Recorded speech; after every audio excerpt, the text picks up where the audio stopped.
I'm Shy. I live in the UK and I'm a Patreon subscriber. I've recognized that I'm the common factor in all my toxic failed relationships. Now single at 40, I find myself withdrawing, seeing hostility and distrust everywhere, even in myself.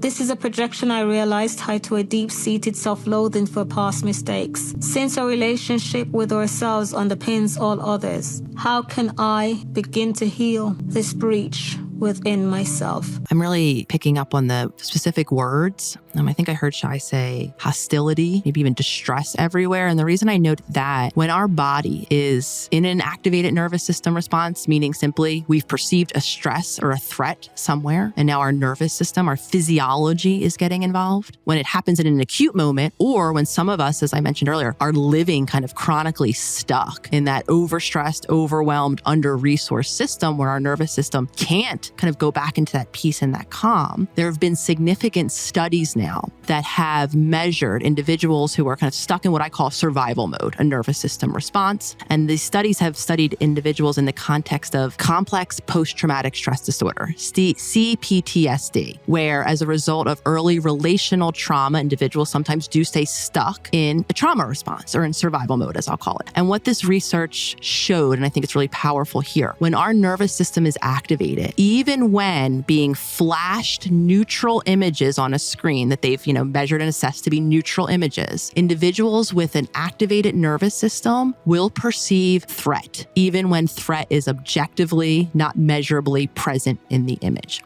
And the reason why I'm bringing that up and hearing self-loathing, right? To me, I'm wondering, again, not knowing details of the childhood experience that Shai might have had, but to me, it sounds like there might be trauma stored in the body-mind that's creating this filter of quite literally seeing hostility and distress everywhere. Not only a projection, I think, like you're describing, which is the case, a projection of our lack of safety, right? So now we're literally projecting that on faces, on experiences, on interactions. And I want to say that because I really do want to normalize when someone like Shai is saying, I see hostility everywhere, I'm afraid, I'm reacting from this fear-based place. That's so physiologically real. The physiology of fear, the perception of fear, and then ultimately the reactivity, probably that was a learned adaptation in childhood, this is what I was meaning when I said the kind of holistic approach.